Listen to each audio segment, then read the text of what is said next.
Launceston wraps around the banks of the Canamalooka, an estuary that starts at the confluence of two rivers.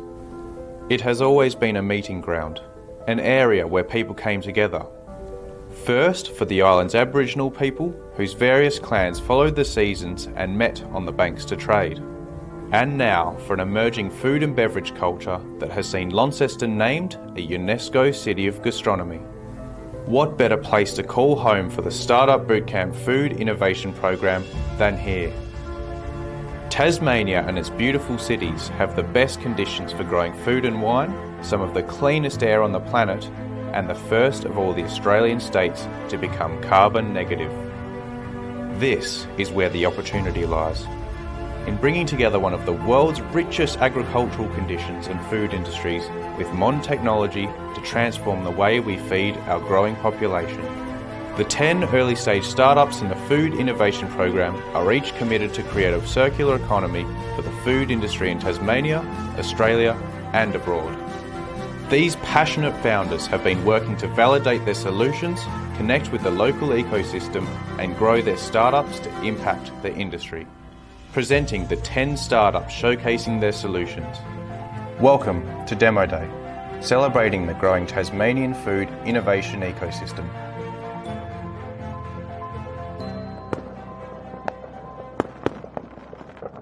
My name is Tom Woolley. I'm a proud Tasmanian and the Managing Director of FoodTech Tasmania. I'll be your host today.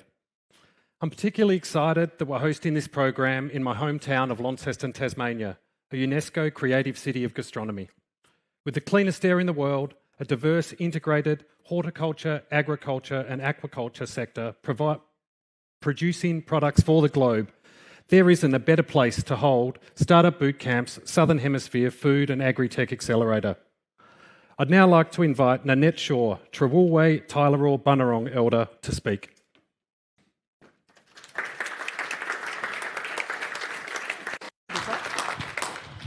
Ya Palingana, Nina Ya Palingana, Mina Ya Palingana, Ya Palingana Militina Noihina. Welcome to the land of the good spirits, the ancestral lands of the Stony Creek family groups, the Litamirina, Peninaher and Taranatapana. It is on this land the family groups gathered, strengthening bonds of kinship through marriages, births and shared living traditions. We pay our respects to our ancestors and all of the descendants of the first peoples of Trawana, or as you call it, Tasmania. Our ancestors travelled great distances on this land of Trawana, the sun, the moon and the stars guiding their journey and giving us the stories of coming into being as a people. Our place on this land and the importance of our responsibility to care for all that resided on this country. The plants, the trees, the animals and our precious water sources. But the greatest responsibility of all was not only to live on country, but live with country. As this not only benefited them, but the multitude of generations that would follow. Along the rivers and the mountain edges, we have left traces of our past. Beneath the mountains that have witnessed the passings of eons of time lay the bones of our ancestors. This land is sacred, as is our knowledge of caring for country, and that knowledge remains unchanged as it connects us to who we are and where we belong. This is our ongoing, unbroken connection to this land called Trawana.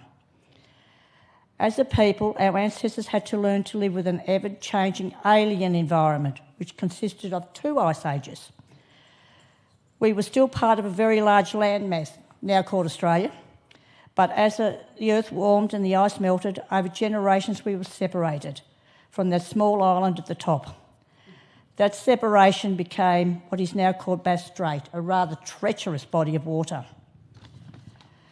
The first people were foremost in their gathering practices. They only gathered sustainably as they only took what was needed for survival, plus they were the greatest of recyclers. Not a thing was wasted. Their baskets, water carriers, spears, waddies, etc. had all been gathered from Mother Earth. And when broken or no longer needed, they became, over time, compost for Mother Earth. That was a vital continuation of replenishing the earth for future generations. We were deemed a primitive people with no knowledge, yet we survived 50+ thousand years in an environment they would have defeated others. And that survival comes from the fact that we lived in harmony with all that was around us. As we are gathered here today, I ask that you please close your eyes and in your mind's eye see this place in my ancestors' time. Watch the children as they laugh and play, as they learn from their elders. Watch the women as they walk along the river's edge to gather reeds and grasses to weave baskets for gathering food. Watch the men as they leave to hunt to not only feed their families but the whole family group. Listen to the music, hear the songs. Watch the women, men and children as they dance to honour Mother Earth, Mother Sea, Mother Moon and Father Sky, to thank them for their very existence. Listen to the language deep in culture that continues to this day. Please keep this memory and carry it in your mind and heart as we do. Welcomes to countries are given at events such as this as a symbol that we stand on precious lands. They acknowledge that our culture is unique, alive and as strong as it has been for a multitude of generations. They also honour our ancestors who lived in harmony with the seasons as the first people of Tarwana, and in this place all are welcome. Today we continue this tradition of welcoming strangers to this beautiful country. This land, Tarwana, is now made up of a global community with many different peoples and diverse languages, religious and cultural beliefs. We welcome you as a friend, and you are now an important and vital part of our global family. We welcome all here today, friends near and far, strangers who we hope will become friends. Let us all work together in ways that will not only benefit those here today, but our vast global community. Let us all make these vital changes that in time will not only benefit Mother Earth, Mother Sea and Father Sky, but the multitude of generations that follow on from us. As first peoples on this vast planet, have lived in harmony with the Earth, and all that she has provided, and the similarities are amazing. The Native Americans have a saying, we do not inherit the earth, we borrow it from our children. Ours is, we do not own the land, we hold it in trust for the generation and the many generations to follow. We aren't doing a good job, are we? Today we start the journey to make the changes that will not only benefit us, but over time the multitude of generations that will follow. The technological advances have been amazing and our lives have been so much easier than it was for our ancestors, but at what cost? We can no longer continue to take from Mother Earth. She has nothing more to give and she's fighting back. We need to listen. We as a people must take the time to sit and listen, not only to the earth but to the voices around us.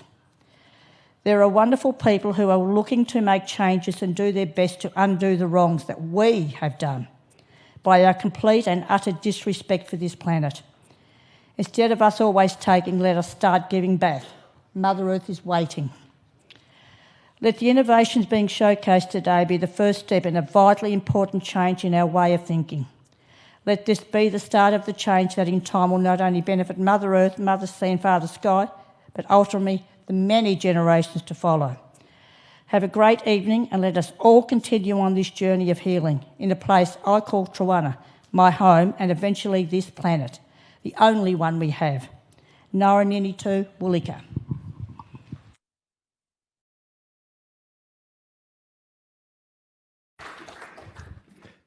Thank you, Nanette. Another amazing welcome for the second year. Really appreciate it. I'd now like to introduce Rob Fairs, MP, Liberal member for Bass, to give our opening address.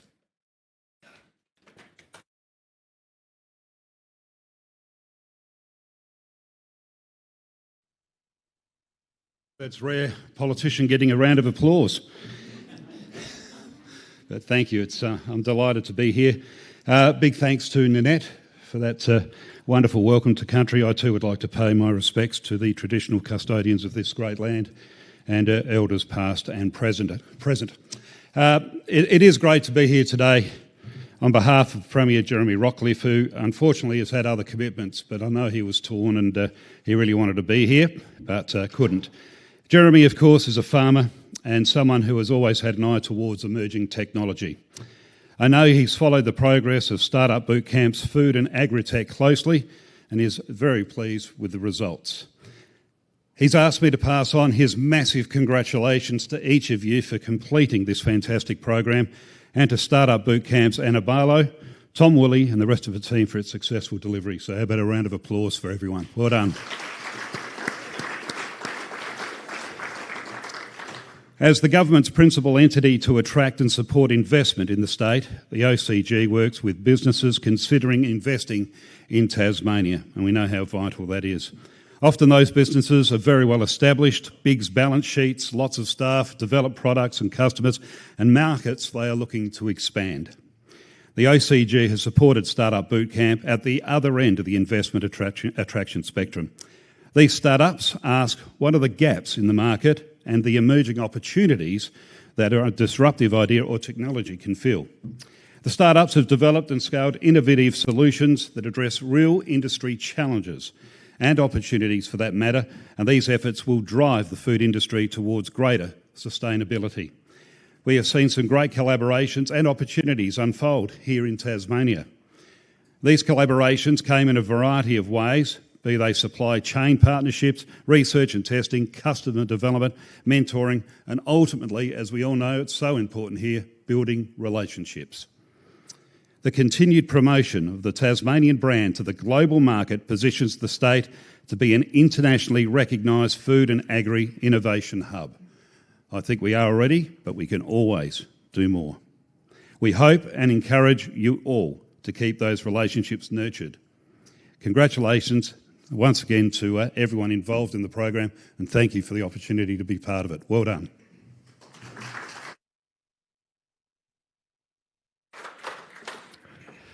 Thank you, Mr. Rob Fairs. I'd like to invite Anna Barlow, our Food Innovation Partner, to give an introduction to the FoodTech Tasmania program.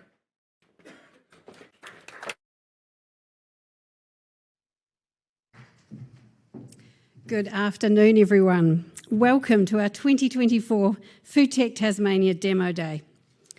On behalf of Startup Bootcamp Australia and our cohort of startups, I'm thrilled to welcome our guests here in Launceston, as well as those tuning in worldwide on the live stream. We have got an impactful session planned, showcasing the incredible progress these 10 companies have made over the last 12 weeks. It's a pleasure to acknowledge the diverse group joining us today. Representatives from industry, rural research and development corporations, government, mentors and investors. Your support is essential to the growth of innovation here in Tasmania and broader Australia. A special thanks goes to our partners, the Tasmanian Government, Meat and Livestock Australia, Norske Skog, Hort Innovation, Duquesne Brewery and Dining Hall, Ferment Tasmania, and our major event sponsor, the Department of Agriculture, Fisheries and Forestry. I also want to thank our limited partner investors and entrepreneurs in residence who have been instrumental to support our cohort throughout the program. To my SBC team and the broader SBC team here in Launceston and in Melbourne, thank you so much for the hard work you've put in over the last 12 weeks. You've really done an amazing job.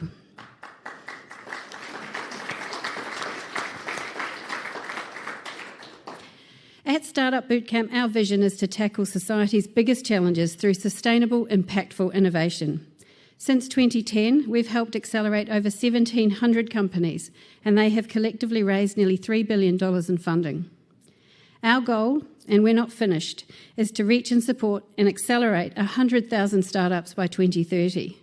That's a bold ambition to make a global difference to the delivery of the UN Sustainable Development Goals. Since 2022, the FoodTech Tasmania program has produced some remarkable achievements, impacting Tasmania and reaching into the global food and agri-tech ecosystem. We've held over 60 events engaging more than 3,000 participants, building a local talent pool and connecting startups with farmers, the business community, and others through pitch events, workshops and networking sessions. The economic impact has supported critical Tasmanian industries such as our fruit and red meat sectors, with proof of concept trials aimed to convert low-value streams into high-value products. We've built system resilience through training over 200 startup mentors and 20 entrepreneurs in residence, creating innovation skills and jobs as a direct result. And over the past 3 years, Tom and I have reviewed personally over 30,000 companies, ultimately selecting 30 startups from 14 countries, highlighting Tasmania's growing brand as an innovation hub. Today, you'll be hearing from this year's cohort of 10 startups from 9 countries. These 10 startups are tackling a wide range of food system sustainability challenges head on. As you engage with them today, we invite you to become part of their journey. You can make a difference whether by offering mentorship, introductions, investment, or simply encouragement. Together, we can drive a more sustainable future. From me, I really want to thank all of you for joining us and enjoy Demo Day.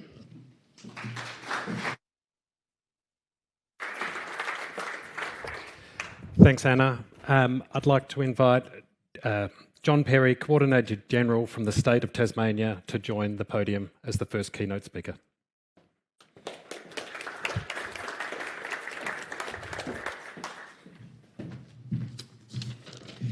Thanks, Tom. Hi, everybody, and a big hello to our startups here today. You made it. Congratulations. You are both at the end of a journey and really at the start of another. You've taken on some challenges and learned, and we're really looking forward to hearing more about that today, and you'll continue to be challenged and grow. It's such a delight that you have engaged on some of that journey and taken on some of those challenges here in northern Tasmania, a region that, as previous speakers have said, has a long food and agricultural tradition and which is merging with emerging technology. Your time here for the last 12 weeks has contributed to the entrepreneurial ecosystem and for a city that is celebrating its innovative spirit and with a region and state that's famous for its food and its beverages.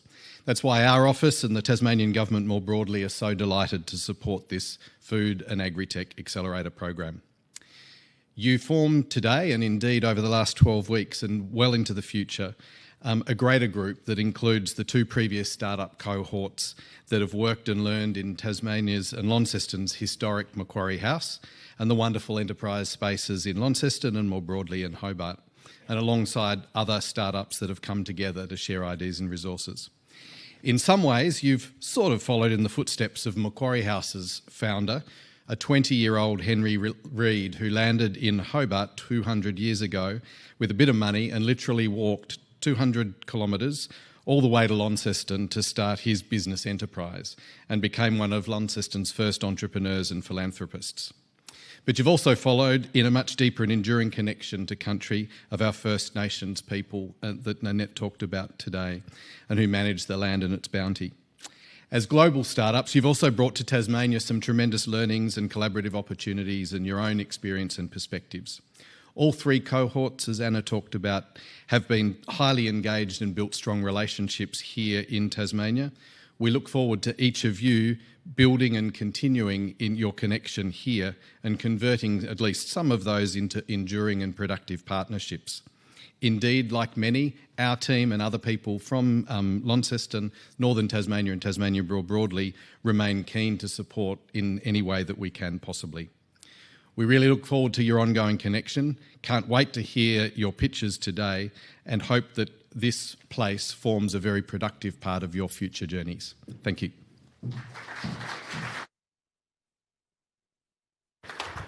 Thank you, John. For those joining us from around the world online today, there are 2 items I wanted to draw your attention to. One, there's the opportunity to ask questions of the startups. These won't be answered live. The startups will respond to any questions submitted over the coming days. And 2, there's an investor game where we've given you $50,000 of simulated money to invest in the startups. And this can be entered through the Demo Day site. I'll be announcing who received the most funding at the end of today's Demo Day. For those in the room, there'll be a QR code that will come up on the screen between the startups, and I'll give you, and you may want to wait till you've had all of the startups before you put that in. But don't stress if you can't get the tech to work. It's an enjoyable game. We're not giving them real money, unfortunately, at the end of this process, but it's a nice way of staying engaged. Over the past 3 months, the cohort have been testing their concepts and validating their businesses in the Australian and broader Asia-Pacific market. They're solving real issues in new and innovative ways. But enough of me. I'd now like to invite Adri Garcia-Cotta, FoodTech Tasmania entrepreneur in residence, advisor for Gavé, to the stage to introduce the first of our graduating startups and scale up from the Startup Bootcamp class of 2024.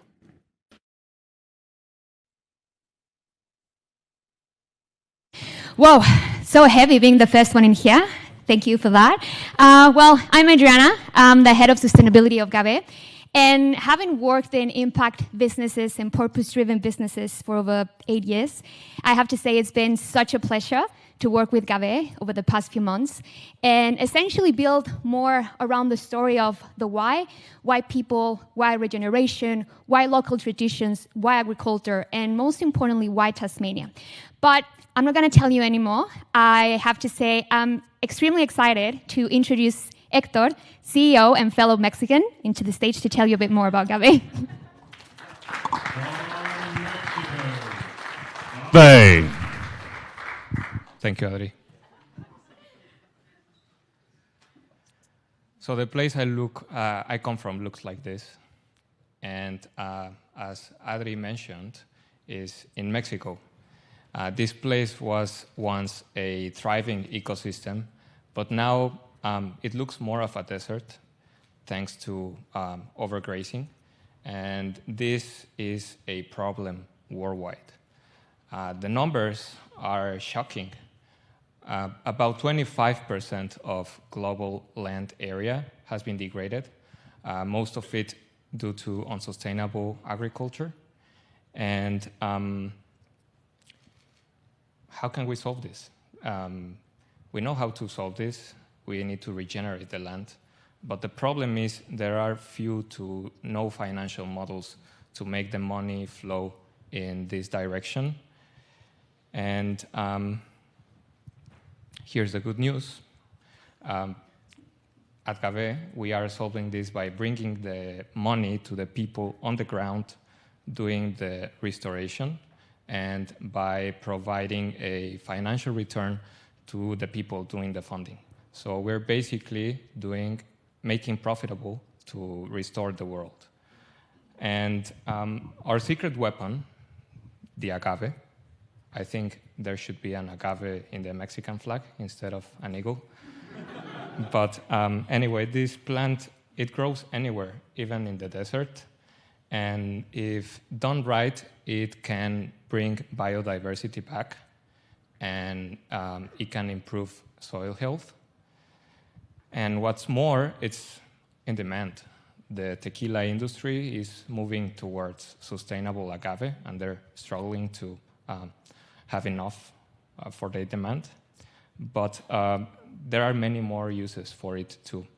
And from this that you can see in the screen, in Australia, the biofuels industry seems to be as the biggest opportunity here. So here's how the Gavé model works. Investors, they buy plants covering all production costs, and Gavé manages the investors' plants through its growers who provide land and labor. And at the end, when harvested, Gavé is responsible for finding the market for the investors' plants. So it's a win for everyone. It benefits the investors, it benefits the planet, it benefits Gavé. And the best part of this is already tested and working in Mexico. There are over 100 investors already on board, and thanks to them, we have restored hectares of land. We have impacted different communities and even captured carbon. And let me tell you, this is not something I came up with over the last 3 months of the program. We started planting back in 2020, and we're about to harvest half our first harvest in 2026, and then from thereafter. And our next step is to bring the Gavé model to Australia, since we see there is an overlap of challenges and opportunities that we can tackle. And usually for this slide, I tell everyone about the amazing people behind Gavé and their capabilities. But this time I feel like sharing with you why I really care about this. And the reason is, to me, nature is my safe spot, and I simply don't want to see it disappear. So I need your help. Thank you.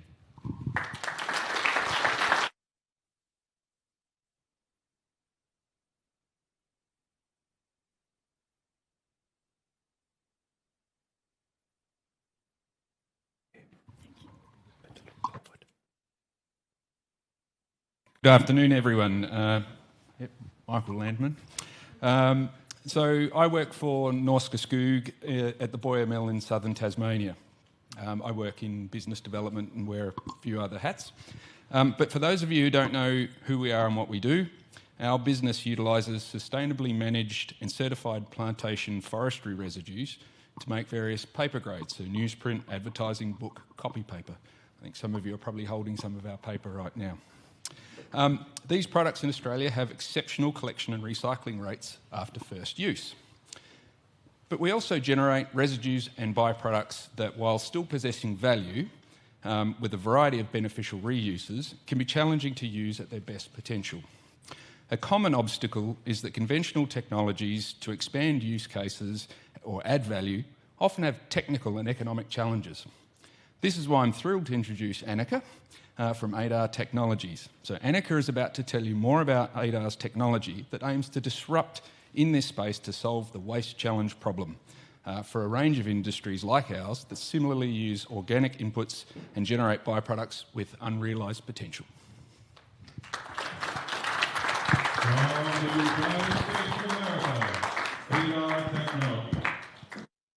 Michael. So, did you know that you can turn organic waste into powder in milliseconds using acoustic dehydration?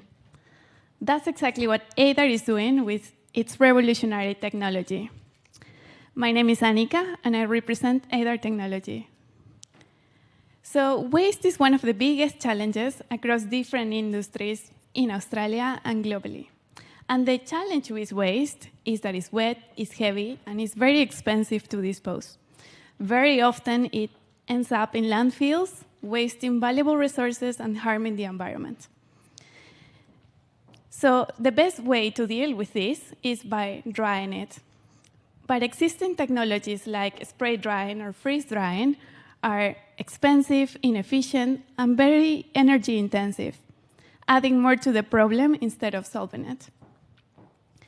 We've got a solution. So by reverse engineering the sonic boom, we've innovated a way to dry waste that is energy efficient and cost effective. And it looks like this. So our machine is the size of a shipping container. It fits on a truck, so it's very mobile. And it dries, pulverizes, and sanitizes materials in milliseconds, using 30 to 75% less energy than conventional methods. No heat, no chemicals, no fossil fuels, just acoustic power. And the best part, it preserves nutrients, which adds value to waste. We've tested our technology in over 70 materials, from seafood to poultry waste to avocado stones, and even tree barks. So turning waste into valuable powders that then can be sold to different industries to make fertilizers, beauty products, or nutraceuticals. And let me give you a real example. This is based on a local paper mill, Norske Skog. They produce 220 tons of waste daily. And this waste contains 80% of moisture. They need to use 8 trucks to dispose this waste. If they were using our system, that could be reduced to 2 trucks per day, which is 85% less cost in waste disposal. And on top of that, it opens up the opportunity for new revenue streams. And that is just one example. Adar is already making a positive impact in the US, helping transform animal waste management. And also in Europe, it's helping the wine industry to process the grape waste. Here in Australia, we are looking forward to revolutionize the waste in the meat industry, the forestry sectors, and also the horticulture sectors. This is our amazing team in US, in Europe, and here in Australia, Ben, my colleague, and I represent Adar. So we are looking for strategic partners that can help us bring this technology faster here to make a positive impact and to help manage waste in a better way. Thank you.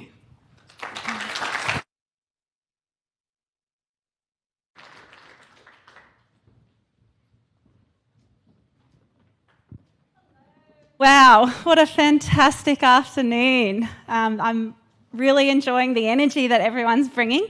For those that don't know me, my name's Angelica Pickup. I'm a project manager for food innovation at Meat and Livestock Australia. Now, for the past few years, we've been really interested in understanding the role that red meat can play in different categories, pet food and the pet sector being one category. We understand that there's this growing trend of humanising our pets, and working with Startupbootcamp, we now have a really great opportunity to look at novel research for Australian supply chains to perform in the international pet sector. So I'm really excited to now introduce Piri from Furry Green Pets, who's going to explain his business to you. Very exciting. From Hong Kong, Furry Green Pets. Thank you, Jelly. Oops. Hi, my name is Piri. I'm the founder of Furry Green Pets. So what we do is we make healthy and sustainable food for cats and dogs. We know we all love our pets, and 60% of Australian households have one, and that's more than 9 million of cats and dogs for us to show off to our friends, rely on for hugs, or generally adore. But until when it comes to mealtime, we feed them this and this. I want you to look at the picture of on the left-hand side. This is actually the meat that we or you are feeding our pets before it's putting into the can and processed. It doesn't really look like meat to me.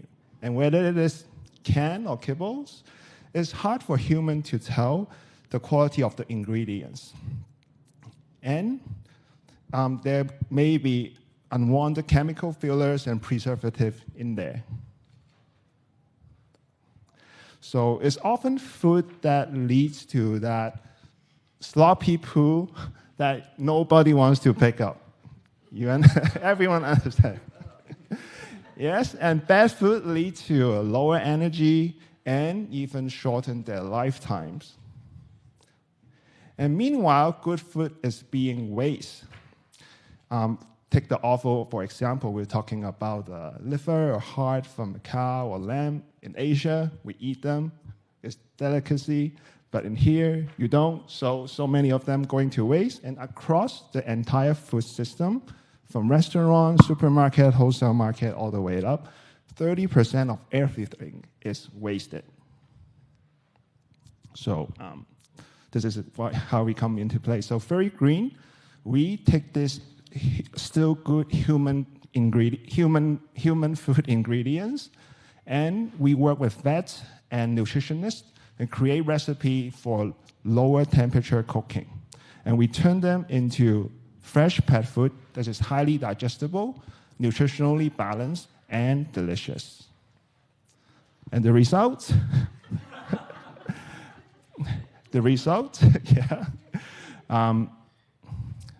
More energy, shinier coats, and longer lives. Pets love our products, and they like their bowls clean and their health improve. take the doggy for example. He has a digestive problem, and now he has no more upsetting stomach. Yeah. And these are real testimony from our real customers too. Yeah, the translation, 100%. And we are expanding our offering. Right now, all of our products has to be stored frozen, but we are working on a new project that can turn our product line into ambient storage ready that can be stored in room temperature for 2 years with minimal nutritional losses. And we are doing a Kickstarter campaign early next year to launch these products not only in our home market, Hong Kong, but also in other Asian cities such as Singapore and Taiwan. And we are not just about your pets, we are about all animals, and 15% we produce, we donate to animal shelters so they can eat well too. Our target market is in Asia, but we see Australia as a place that we can produce our products. So we look for people who have still good food waste and people from the food or pet food processing industry. Thank you for your time. My name is Piri. Looking forward to discuss with you how we can bring Furry Green to more cats and dogs. Thank you, everyone.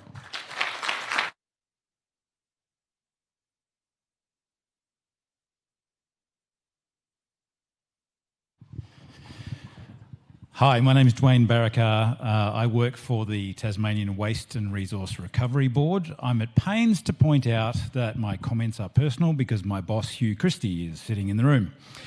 There are 3 things that are impressive about the business that you're about to hear about. The first is the embarrassingly large amount of capital that they've already raised. The second, in working with them, I've seen how committed they are to understanding organic waste, which is the source for their product, and also understanding where that comes from and understanding what their markets are. The third impressive thing about this business is they already have scalable solutions.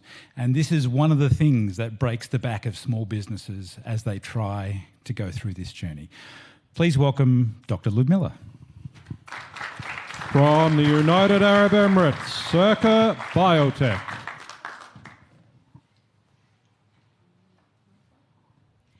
Imagine that the world's problem could be one of the solutions for the biggest challenges in the aviation industry.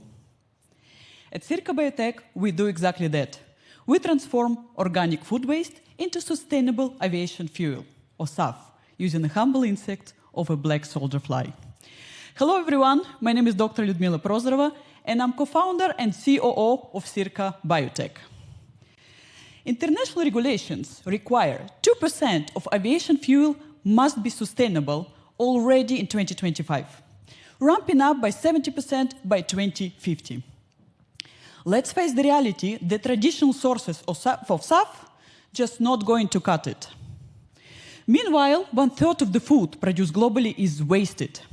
And majority of this ends up in a landfill, when it's responsible for the world's 21% of world's methane emissions. At Circa Biotech, we don't stop just solving the aviation industry problem. We go beyond it. Let me show you how it works. We take the food waste, we feed it to the black soldier fly larvae, and from there we produce not 1, but 3 valuable products simultaneously. We produce organic fertilizer for agriculture, protein meal for animals, and yes, insect oil, perfect for SAF. Imagine the waste turned into 3 valuable resources at the same time. SAF market is booming, reaching $5.3 billion by 2025, and we're aiming to capture 5% of this market. So let's talk about impact. By 2026, we'll be able to accumulate enough insect oil in order to convert it to 2,000 tons of SAF. Let me put it into perspective. It's 256 A380 flights from Dubai to Amsterdam. 256. And the best part, it will be saving 270,000 tons of CO2 equivalent. And this is just the beginning.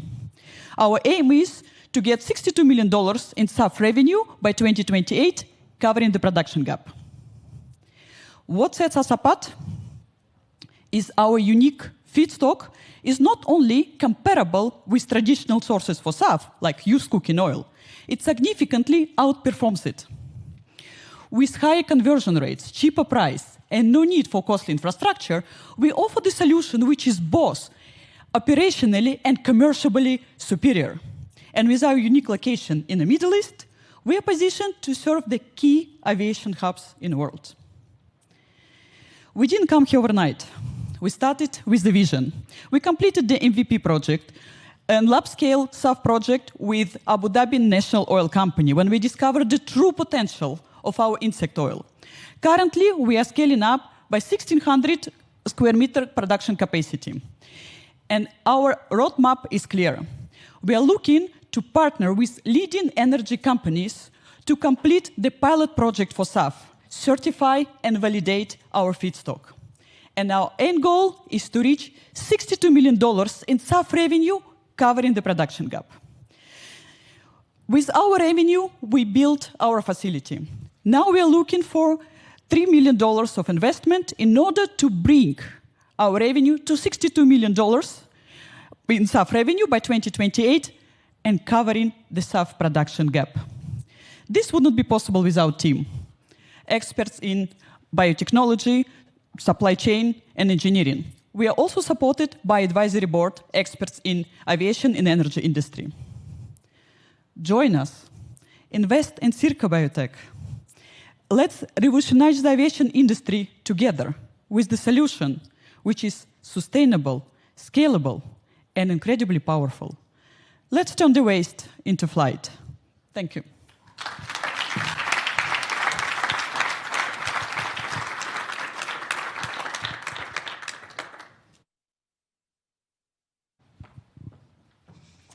Good afternoon, everyone.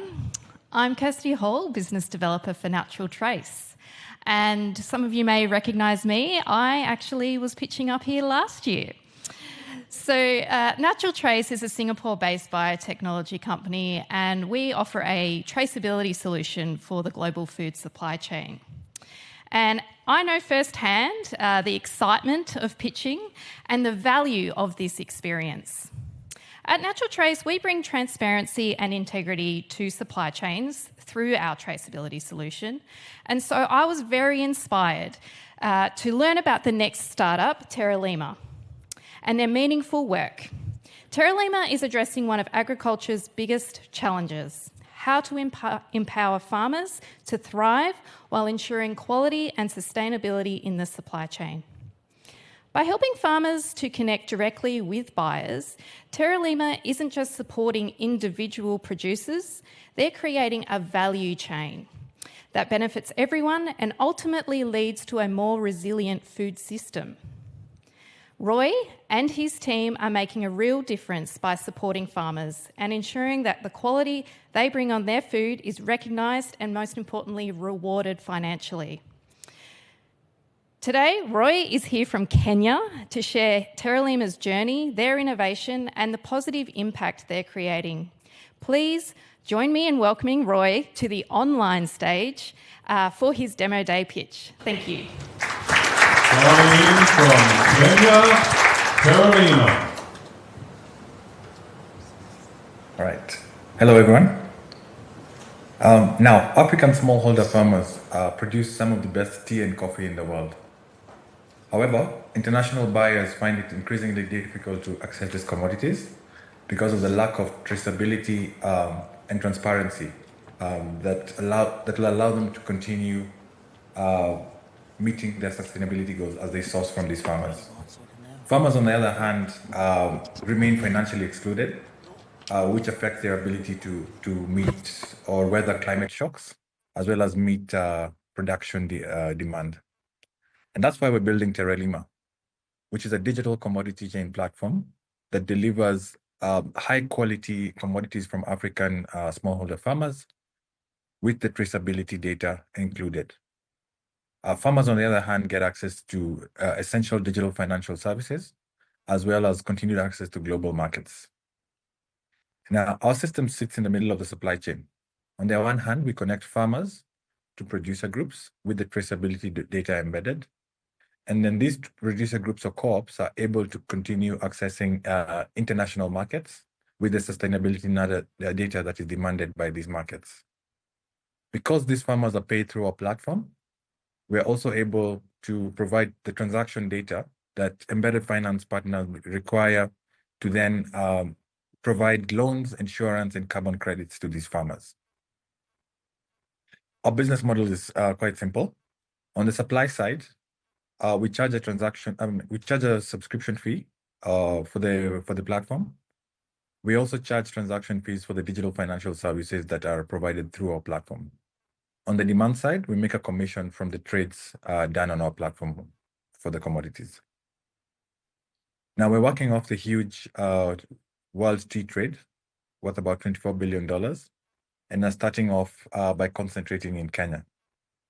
And so our go-to-market is centered around the 540 cooperatives and 1.2 million farmers that we've already identified and are starting to work with in Kenya, and are now looking to engage with global buyers such as JDE, Nestle, and Starbucks, who are looking to source these commodities from African smallholder farmers. We've had a great start with key partnerships across producer groups and a large Pan-African bank. And we are now looking to connect with global buyers as well as investors as we raise our $500,000 seed round. We're also looking to connect with certification partners for certain certifications that would be required by the origin markets. We are led by a capable founding team. Myself and my co-founder have previously built and exited a FoodTech startup, and we're now putting our expertise and experience towards solving the access to market problem for smallholder tea farmers. So please join us for a cup of tea as we solve this problem and get more African commodities to global markets. Thank you.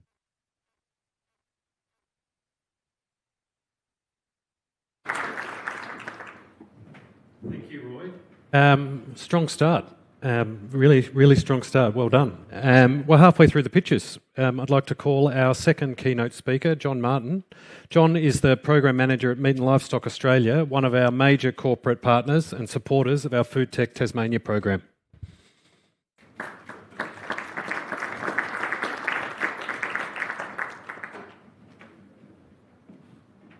Thanks, Tom, and thanks for the lectern. It's great to be here again for this year's Demo Day, so thanks again, Anna and Tom. I guess there's historically been great energy at these events, and this year is no exception. A big congratulations to the entire SBC team for pulling together another fantastic cohort of startups. I'd also like to acknowledge Rob Fairs, a Liberal member for Bass, and John Perry, Coordinator General at the Office of the Coordinator General Tasmania. These partnerships can't occur without the participation of invested partners, and MLA has been grateful for the support of the Tasmanian State Government. In my experience, you can talk or you can do, and it's been a pleasure to work with a team that do. I've been provided with an opportunity today to share with you a bit about the journey that SBC and MLA have embarked upon during the last few years. But before I do, I thought I might provide you with a brief overview of the work MLA does, and specifically the program of work that Angelica and I are responsible for in delivering the product and packaging program investments. In short, we are looking at investment opportunities that will assist Australia's red meat sector, which consists of beef, sheep and goats, double in value by 2030 and ensure that Australian red meat remains a trusted source of protein in the global markets in which we operate. So, in putting my old retailer's hat on, I suggest that the answer to this problem is pretty simple. We double the herd. Bum, bum. Okay? Let's double the price. Bum, bum. Okay, So this is actually not as simple as I thought it was going to be. However, there's something in the MLA strategic plan that jumps off the page, and it's the fact that 80% of the value generated from each head of livestock processed is delivered from only 20% of the carcass, and that screams opportunity. Let's take a look at a 465 kilogram live weight head of beef. That carcass will deliver around 180 kilograms of boneless meat.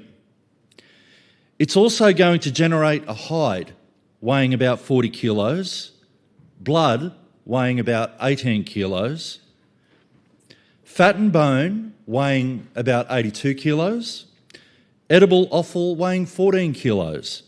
The list goes on. The list goes on. These are the elements that make up the low-value red meat supply chain, but not anymore.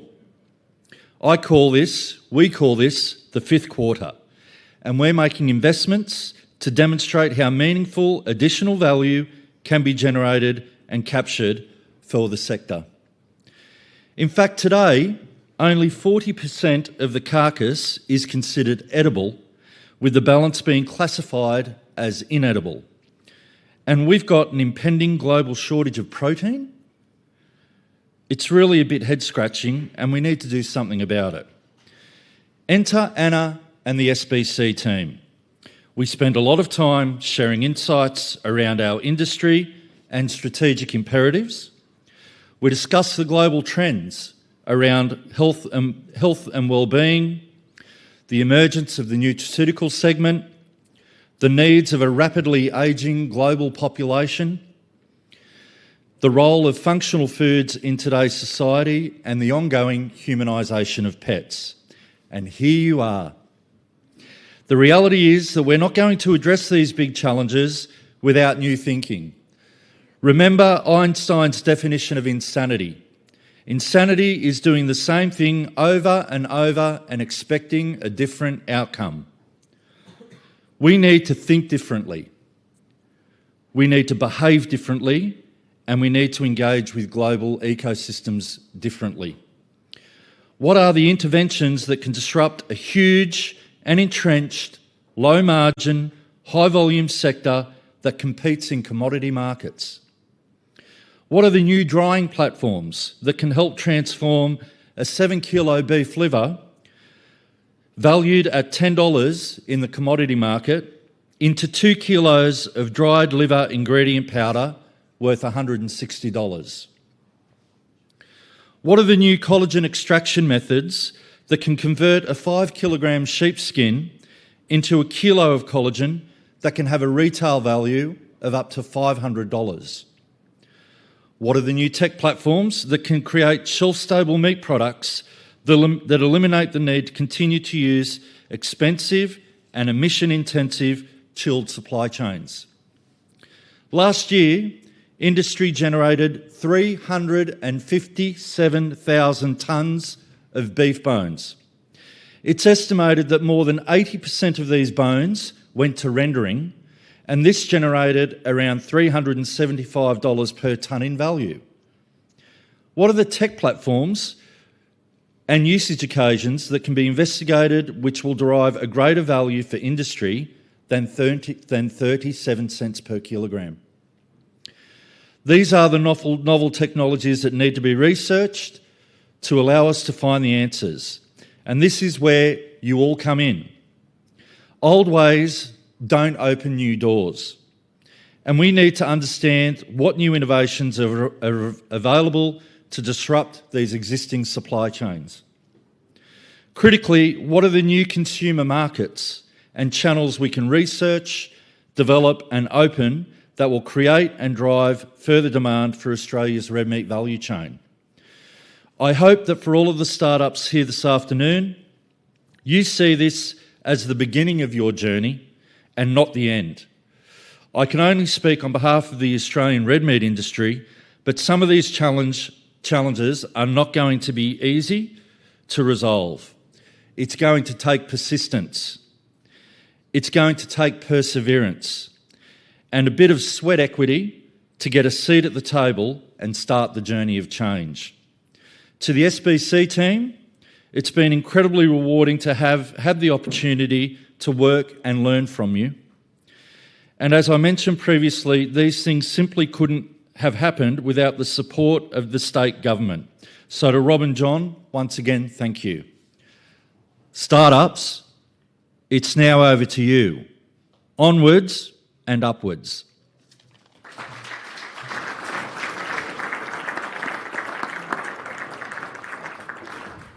Thanks, John. I'd like to call our third and final speaker to the stage, Ben Peacock. Hello, from Australia. Just kidding. I'd like to tell you a story. And it's a startup story, but it's kind of a sustainability story too. I've been working in sustainability for about 20 years, and I've worked with companies big and bigger to help them work out what they should do in sustainability and how they're going to do it. I'm talking like Starbucks, Google, Levi's, big stuff, you know.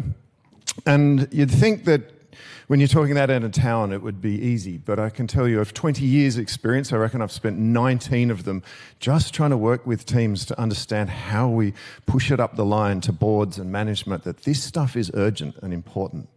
Really, it's that hard.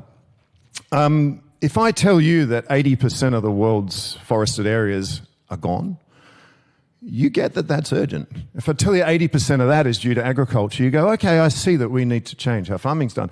If I tell you that pretty much every animal that is in your childhood books, your elephants, your lions, are likely to be extinct in wild places in the next 25 years, you feel it, yeah? And you know this is urgent. And if I tell you that the result of all this, whose benefit 26 people own more than half the world's population, you get that that's not fair, right? You get it. The problem is, as individuals, when we enter the business world, it becomes a bit of a harder conversation because we see it in ourselves, but then we're in this situation where, of course, it's about, I need to sell more. I need to sell it quicker, and I need to increase my profits. And also, I need to do all this at the expense of the competition. They're like the enemy, yeah? But sustainability doesn't work like that, does it? You know, you invest now and you look for a benefit later. It's long-term gain. Not only that, often that benefit is not just for your company, it's about systems change, it's about industry working together. And so it's hard to show that, oh, we're getting a competitive advantage here. And so slowly sustainability sort of falls down the urgency scale in business because we don't know how to deal with these complexities. And it becomes sort of a nice to have, or we'll do some of it, and it becomes kind of evolutionary. And I think you'll agree when you hear just some of those numbers I've given you, is we can't afford an evolution anymore. We kind of need a revolution, you know. Which brings me to the story that I promised you. I was at work one day, and it was a Monday morning. It was maybe 10 a.m, and like every Monday morning, I'm there with my to-do list, sweating, stressing, wondering how this is going to happen, realizing for 10 years I've done this every Monday, and it works out, but whatever, here we are again. And the phone rang, and it was a major snack and chocolate company, like a big one that you know, a global one. And they said, hi, and I said, hi, because that's how I like to start phone calls. And they said, could you do a workshop for us? I said, sure. What would you like your workshop on? They said, we want to take every one of our brands and embed social or environmental or both purpose into them. And I said, yeah, okay, thinking big, I like it. And I said, when would you like to do this? And they said, Wednesday. I went, okay. Like normally companies take 3 months, you know, to plan these things. This is 3 days. I thought, somebody's dropped out. I'm your B, you know, plan B, obviously. So I say, okay, well, when did you, start thinking about this and decide you want to run this workshop? And they said, this morning. Okay, I'm not plan B. This is urgent, yeah. So I scramble together a workshop and I roll up, and there's the big office room, and it's got about 30 people, and it's got every innovation, product, and brand manager from all of their different brands in there. And I'm going, what has got you to do this? I don't get it, you know. And like all workshops, one of the people from the company gets up and introduces, before they pass over to me to run the workshop. And the first slide they show is Tony's Chocolonely. You guys are aware of the brand Tony's Chocolonely? If you're not, go have a look at it. It's an amazing brand. It's beautiful, bright, colourful bars of chocolate and awesome flavours from the Netherlands. And the guy who started this, his name was Tune, that's why he called it Tony's. And he went on a sort of personal crusade when he discovered that slavery is like literally throughout almost every chocolate supply chain, so slavery in West Africa. And he thought, this is no good, I don't want this. So he was a documentary maker, and he made a whole bunch of documentaries around it. I thought, this will change things. And of course, it didn't change things. So then he walked down to the police station. He tried to get himself arrested for supporting slavery by buying chocolate. And they didn't arrest him. So that didn't work. So he went, screw it, I'll do it. And he started this company. Within 10 years, he had about a 20% market share in his home country of the Netherlands. And he expanded into the UK, across Europe, and into the USA. And basically this brand, if you look at it, it's sort of taking over the world. And the reason I'd been called into this company is they just learned it was coming to Australia. And they were scared. And they're looking at it and they're going, this is going to eat our lunch, just like it's done. In the Netherlands, literally their market share was bigger than Nestle, bigger than Mars, bigger than Mondelez. And they're looking at this and going, we don't want to see this sort of thing happen to us. And that was the aha moment for me. That's when I kind of fell in love with the startup world, because I realized that I'd been pushing this for so long and I was never going to get more than this slow change. 20 years of my life. Whereas here's one company switching their thinking overnight. Because, quite simply, startups are the revolutionaries of the business world. They're the ones that force this change. They're the ones that make it happen at a speed it simply would not have happened. We've talked about all sorts of things today so far. We know we need to get our world off dinosaur juice and onto renewable energy. And you've seen Circa already doing this, putting it forward as to go, hey, let's have renewable fuels so that when we fly somewhere, we don't ruin the place we want to fly to. Seems pretty simple, right? We've heard about waste from everyone from Nanette the whole way through, and we've seen 2 companies who are solving that problem, or 3 if you include the sustainable airline fuels. And you see that these little revolutions are changing industry, and they're changing them quickly, and that's what we need more of. We need more of these companies, we'd better. So I've got an ask for you, a very simple ask. One of the things I think that does happen in startup world is it does feel like a bit of a pick the winner space. You know, VCs work like that, right? I invest in 100, maybe 3 make it, and we make our money back. And even when you're in the audience, it's tempting to go, oh, here's 10, I wonder which ones will make it. I bet that one. Hey, here's my virtual dollars, and I'm going to spend a bit later on. I'll back that one. It feels like that, yeah? And understandably so when you look at it from a business point of view.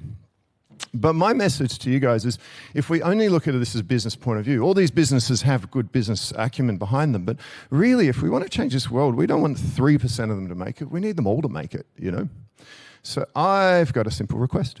Everyone in this room has something to bring. You either can bring investment, you can just be a customer who changes your pet food, or you can connect someone with someone. In this room, I see probably a bit over 100 people, and there's 10 startups. If everyone just picks the one they like and said, look, what's one thing I can do for you, we would change their world. And I was talking to Tom before. He said, I just got the numbers from the back. He said there are 1.2 million people tuned in online tonight. So imagine if all of them did something as well. Yeah. So that's what I want you to do. Just go up and talk to a startup afterwards, the one you like the most, the one you think you can help the most, and say, how can I help? And let's all try and get all of them over the line, not 3% of them over the line. So there you go. Now, without much more ado, we're going to hear from another business revolutionary. This man is Dr. Mohammed Rayan, but you're in Australia now, so we're going to call you Raygun. Yeah. Check those sneakers, expect some moves, yeah? The man is nothing short of a genius. I don't know how hard it is to get qualified as a medical doctor, because I've never managed to do it, but he did, and not just once. He did in his home country, and then he came to Australia. And I don't know if you guys know, but we're really strict with overseas doctors. You've got to pass the hardest tests ever to get now qualified in Australia. And he was one of the 1 in 5 people who did that. But that wasn't exciting enough for him. He was working in emergency rooms. He's like, I need a little bit more action than the emergency room. I'll get into startup land, yeah? So he started in product development with his team, and he's brought to us now an amazing piece of technology that lets anybody be a farmer in their own, basically in their own home, to enjoy nutritious, delicious food with this wonderful looking contraption on the left. So to tell you all about it, may I introduce Dr. Raygun. From the United Emirates, Terragrow. Let's discover how Terragrow can help transform ourselves and our family. Kate, like all 75% of the Australians, wants to grow her own fresh produce. But she has limited space, time, and doesn't know what to do. Enter the food replicator. This isn't just a gadget. It's a living, breathing appliance that can be part of your home. It is an automated hydroponic solution that fits in tight spaces, bringing the joy of indoor farming. It allows you to grow 100+ varieties of fruits and vegetables all year round, regardless of the weather outside, harvesting every month. So you must be thinking, how does it work? Sounds like magic, but science. Plant a seed, or rather a tomato seed. Fill up the water and nutrient reservoir, close the box, select from the app what the tomato you have planted, wait for the signs, and harvest. Now you can enjoy the fresh, pesticide-free tomato that you have nurtured yourself. It's so easy that anyone can be a farmer. Just think about it. Virtually every member of your family is now a digital farmer. In today's world, where resources are scarce, the food replicator uses 90% less water and is very power efficient. It's not just a personal win, it's a positive step for our planet. Growing our own food strengthens our family and teaches about responsibility. As more and more people embrace homegrown produce, we are building a strong, self-sustaining community. It's not about just growing plants. We are growing connections. Listen to our happy Terragrowers. Sarah from UK, the Johnson family from Canada. They have a farm in their kitchen. Raise your hands, who wants a farm in their kitchen? Too bad. We cannot see the hands of our online audiences. We understand that having a food replicator can be a big step for some of you. But Sarah, the Johnson family, and others in our hydroponic community are with you at every step of the way. And we are continuously striving to enhance your experience. Join me, or rather join Terragrow in this movement for health, community, and sustainability. Hi, my name is Dr. Mohammad Rayan. I'm the founder of Terragrow. And our vision is simple. Together, everyone can grow.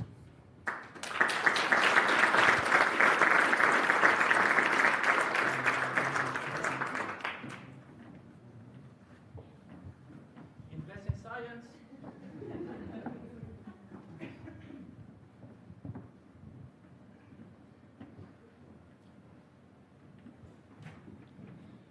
Good day. So I'm John from Fermentas, Tasmania, and GreenTech. I'm president of GreenTech. They're making efficient growth medium for fermenting microorganisms at a cheaper price. And it's from food waste. How amazing isn't that? Through this bootcamp, I had a pleasure to get to know Ingmar. He was such a dynamic mind. During our conversations, I bet he's come up with at least 5 solutions to environmental challenges. He could easily turn into new startups for next year. He's experimented with algae since he was 12. Since then, he's been working with all kinds of projects to find sustainable and circular solutions, from mussels to tunicates and making feed out of fish waste. And by the way, back in the 80s, he was actually one of the guys behind using salmon in making the use of salmon in sushi a thing. That's right. It hasn't always been there. It came in the 80s, and he was one of the pioneers behind it. The last couple of months, GreenTech have gained a lot of attention from all over the world, from cruise companies in Miami to finding solutions in landfills in Mumbai. In between all these meetings, there have been boot camps and conferences to attend, plus international recognition for his lifelong work finding circular solutions in agriculture and aquaculture. He received AgriNext Award yesterday. It's truly an honor to have Ingmar here in Launceston today. Please welcome him to the scene. From Norway, GreenTech Innovators.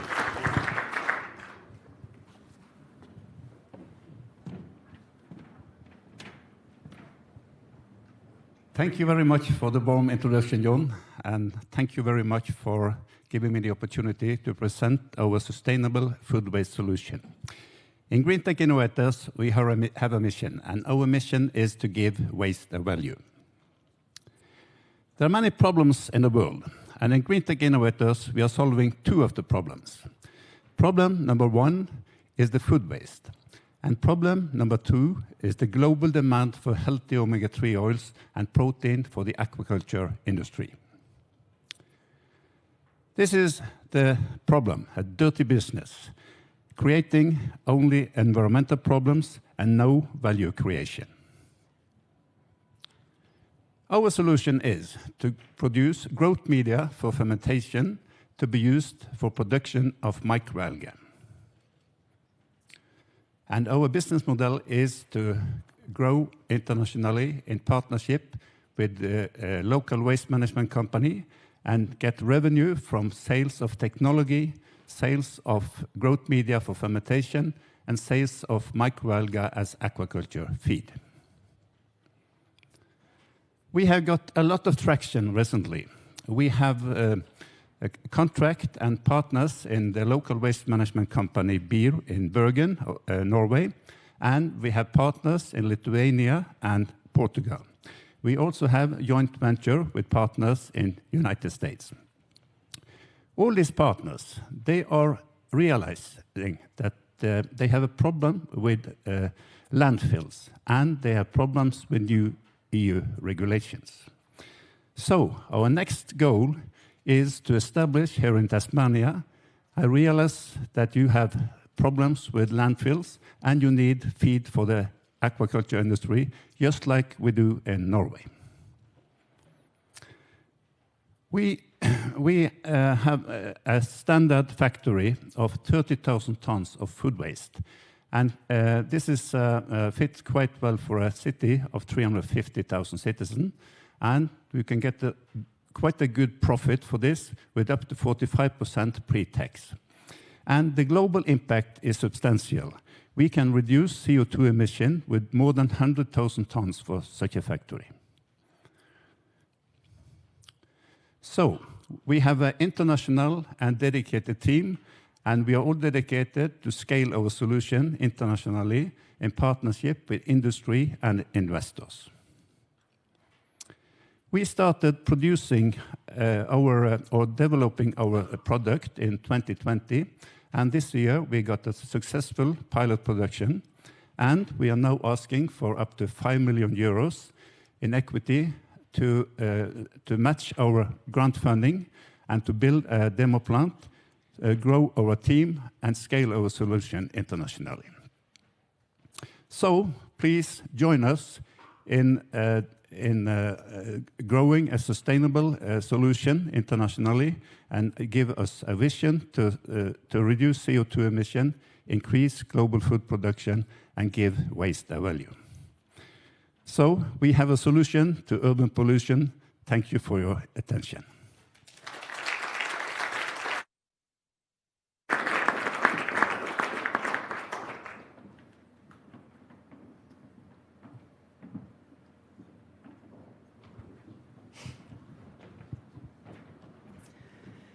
Hello, my name's Katrina Myberg. I'm the founder of a startup myself, but based here in Launceston. It's called Wines of Tasmania.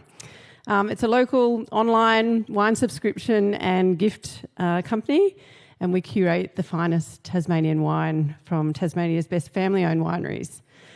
There's lots of things about my business, like tasting the wine, doing the marketing, those sorts of things that I really enjoy. But there's also a lot of repetitive tasks that I don't particularly like doing, like admin. Technology can be a really wonderful thing when it's used right and can be integrated well into the business. So I was therefore really excited to learn from Ramin from IntelliCulture, who's making life easier for vineyards and orchards. Their solution automates data collection and provides more visibility of the operations so that they can get, their farmers can focus on what is most valuable to them, and that's growing top quality fruit. So on that note, let's jump in. Ramin, I'll hand over to you. It's my pleasure to introduce him from IntelliCulture. From Canada, IntelliCulture.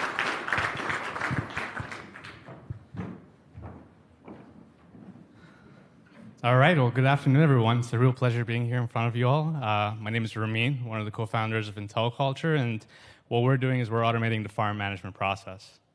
So the reason why we're doing this is we recognize that high-value crop farms are losing millions of dollars each year due to preventable mistakes, such as misspraying blocks. We find that large operations are managing hundreds of machines and people over phone calls, a lot of whiteboards, and a lot of driving around, and that leaves a lot of room for costly errors. So the reason why we found that growers have a hard time catching these mistakes and inefficiencies in their operations is simply because they lack visibility, time, and personnel. So as a result, IntelliCulture tries to mitigate this challenges with three quick steps. We provide them with GPS data loggers that they can plug into their machines, anything on wheels, so tractors, ATVs, you name it. From there, we'll direct the information, stream it over to our farm management solution, which will then provide them with actionable insights, saving them time and money. A little bit about our farm management software. It's essentially broken down to three main offerings that it provides to different users in the organization. CropView is meant to be more of a real-time tracking system meant for the operators so they can catch their mistakes as it happens. It also has a more analytical portion for the managers themselves to use so they can have that feedback loop on the plans that they've had set for the day. ShopView is meant to automate the maintenance management side of things, reducing breakdowns, as well as maximizing farm safety by alerting of equipment misuse.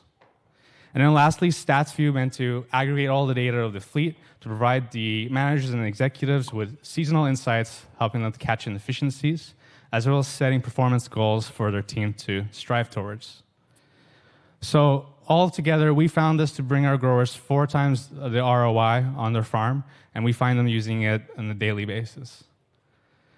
So as far as our traction goes, we're managing over 3,000 machines at the moment in North America, and till date, we've saved growers hundreds of thousands of dollars in idling costs and maintenance, as well as thousands of hours in management, prevented mildew outbreaks, created a more motivated and productive workforce, and prevent thefts and increased safety. Our pricing model, we keep simple. It's just $299 for each hardware, one-time fee for each machine, and on top of that is $699 annual subscription fee. So I'll just wrap up with a quick ask. We're expanding into the Australian market. We think we can bring a lot of value to growers here in Australia. And if anyone knows of any managers in the vineyard, citrus, or orchard space that manage more than 50 machines, we'd love an introduction. Thank you very much.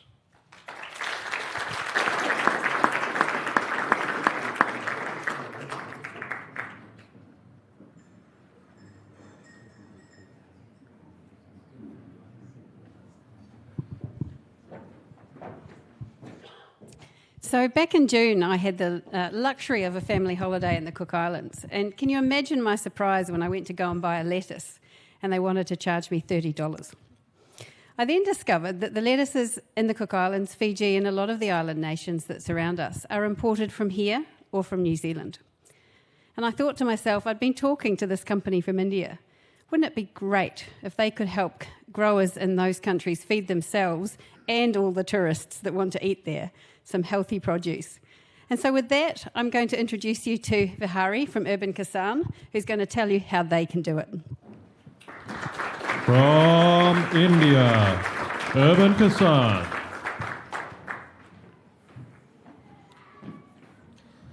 Hi, my name is Vihari, and I'm the CEO of Urban Kissan.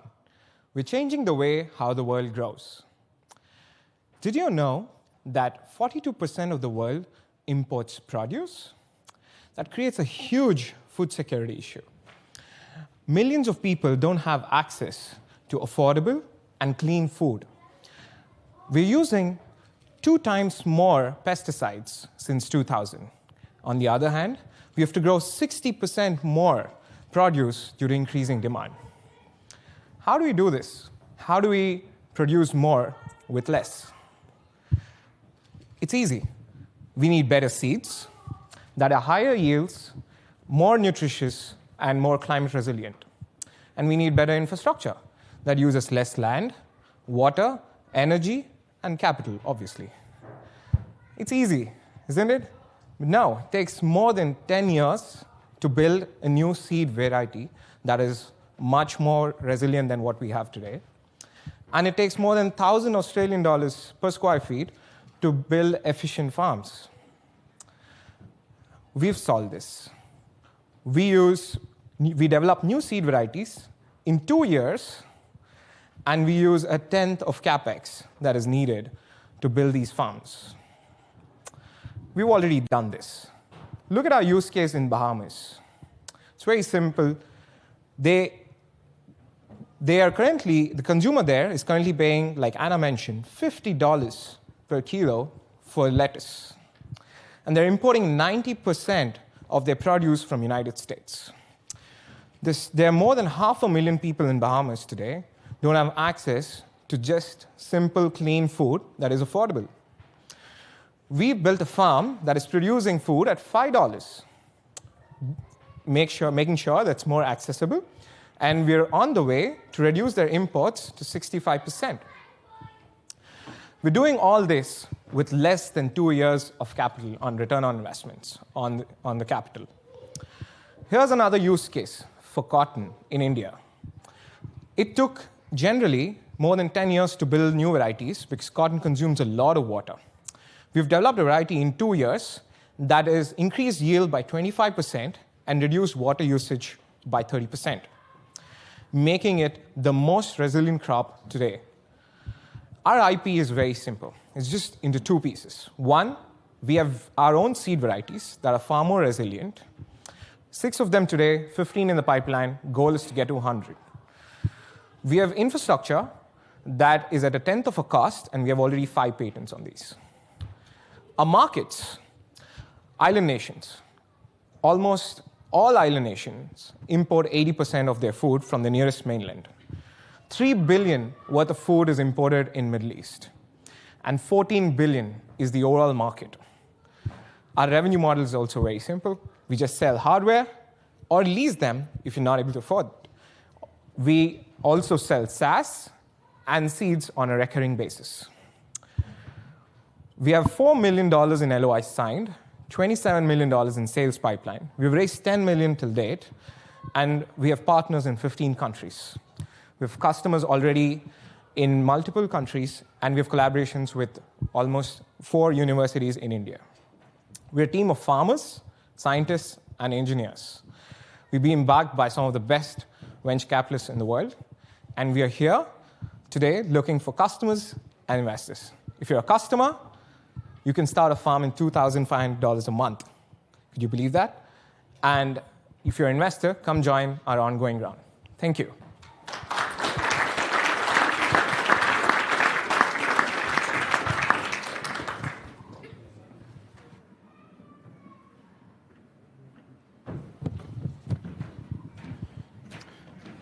Good afternoon. My name is Craig Will, and I'm a chef and restaurateur with 25 years' experience as a chef and 16 years as a business owner. I've seen countless food trends come and go, but one has always been a constant, and that's vegetarian and vegan options. With so many plant-based proteins on the market, many of them quite similar, not many are examples of seafood alternatives. It's exciting to find one that stands out both in flavour and texture, offering a truly unique experience. So I'd like to introduce Varun from Prot Foods. Driven by a mission to bridge that protein gap, Prot Foods is defining the future of a sustainable, high-protein foods. Originally launched as Prot Seasphere with plant-based seafood alternatives made from marine microalgae and plant proteins, Prot Foods quickly saw that consumers were looking more than just a meat substitute. They wanted protein-rich options for every meal. Now Prot Foods provides a wide variety of clean-label, high-protein snacks, frozen foods and plant-based meats, all carefully crafted in-house. Recognised globally by platforms like the XPRIZE Feed the Next Billion, Prot Foods is proud to lead the way towards a healthier, more sustainable future. Now I hand over to Varun from Prot Foods. From India, Prot Foods. Thanks, Craig, for those wonderful words and introduction. And I'll take a bit of liberty to go last, Tom, and if I step over the time, please spare me. Hello, everyone. My name is Varun, and I am one of the founders at Prot. We are building a plant-forward future for healthy snacking. Let's have a closer, sorry, that was my opening slide. Here you go. Let's have a closer look on what we are looking at from our consumer's perspective. People are snacking more frequently. That indicates that the snack food space is rising at a great growth rate, up to 18%, and we'll be looking at the category growth by 2030. They're also eating less meat. More than 5 million Australians have actively reduced down their meat intake, predominantly for health and ethical reasons. And also, we are looking for proteins right, left, and center, even in the water. How do we fill this gap? Having a closer look at the snack foods that we eat today, which are full of carbs or nasty ingredients, be it our bar foods, be it our kids' lunches, or be it our party snackers at home. That healthy dose of protein is just missing. To fill this gap, we are introducing our innovation, a new protein texture which is made from plants and superfoods, offers highly on nutritional parity, without any use of synthetic food additives, and delicious without any compromise on taste. Not only that, we are introducing this range which comes in your favorite snack food formats. How do we get there? We use proteins from peas, rice, and turn them into texturized proteins through a patented process. Then we perform nutritional balancing through climate-resilient crops like quinoa, and rest is our culinary secrets that back Prot into its amazing products. Our journey started in 2021, where we came into the industry with a strong development base. Over the past couple of years, we have established not only a product market fit, but currently we are scaling our commercial presence in parts of Asia Pacific with the eyesight to evolve the protein space. We are not only looking at more formats where smart, convenient, and sustainable proteins can be brought forward for the consumers, not only in form of snacks, but also in form of on-the-go protein.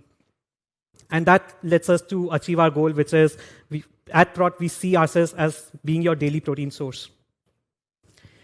Our traction, we are currently serving customers from food service, hospitality, and also selling directly to consumers in India and UAE. Our consumers not only like our products, but also looking forward for more. And I would again, thank again Craig for those amazing words up there, which have always uplifted our product market fit and customer discovery journey. Behind that, I would like to introduce our experienced team. We have the expertise in what we do, and we are surrounded by people from having commercial expertise with an experience of over 30 years who advise us for our commercial growth. Today in this room, we are looking for people to connect and support our growth. You can be a food and beverage professional. You can come from a retail space, or you can be an investor who would like to support our journey. Let's have a chat. I would like you all to welcome at our booth for a Prot Bite and explore the connection that we can do in order to take this sustainable source of protein to everyone. That's us, and yeah, thank you.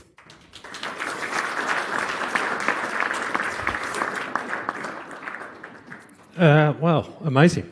That's the 10 startups from FoodTech Tasmania. I've got a QR code here on the screen. So this is, if you want to join in the investment game, please scan the code. You'll have a few minutes while I'm doing some thank yous just to put in some numbers. We give you up to $50,000 of imaginary money. Don't worry, we're not sending you a bill. It's going to be okay. So as we come to the end of today's demo day, a big thank you to the Startup Bootcamp Australia team, Nile and Maddie here in the room with us today, and the team around Australia has been an amazing support.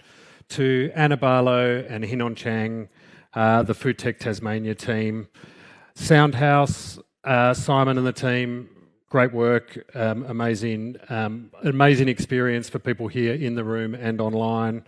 To the Duquesne Brewery, who have provided the space here today. For those online, it's a must visit when in Launceston. Launceston was just named by Lonely Planet as one of the top 10 global destinations for 2025, and the Duquesne Brewery is part of that, so you've got to stick your head in here when you come and visit Launceston. Thank you to my partner Lucy and my children Hamish and Harriet for putting up with me when I'm in program mode. The in-person and online audience for joining us here today. Loved Ben Peacock's call to action, so really want you to follow through on that, trying to think about how you can help the startups that are here with us today. I've got one more little thank you, but I'm just going to save that for a little bit. Today we've had the privilege of hearing from some of the brightest minds driving innovation in sustainable food and agriculture, and they are making a meaningful impact in this space. Supporting the startup ecosystem is essential for developing the next wave of transformative solutions for a sustainable future. I encourage everyone to engage and collaborate with these startups. We have got a product showcase for you to meet the founders and sample their offerings, such as Varun's, and get a deeper understanding of the value and potential behind their innovative products and solutions. I'd now like to, I'm hoping that the submissions have come in. I'm going to give Maddie just 30 seconds to try and tally the numbers up. She run into the front. Very quick totaling. Okay. I get to find out at the same time as you, or maybe milliseconds before. The startup who received the most imaginary investor funds from today's simulated investor game was Adar Technologies.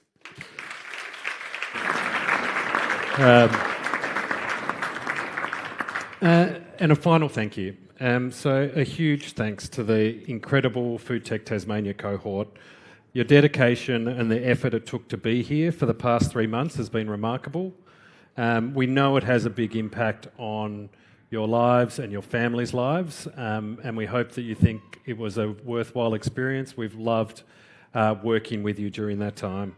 You are all positively reshaping our food and agricultural system. Thank you. The best of luck. We all need and want you to succeed. So just massive thank you.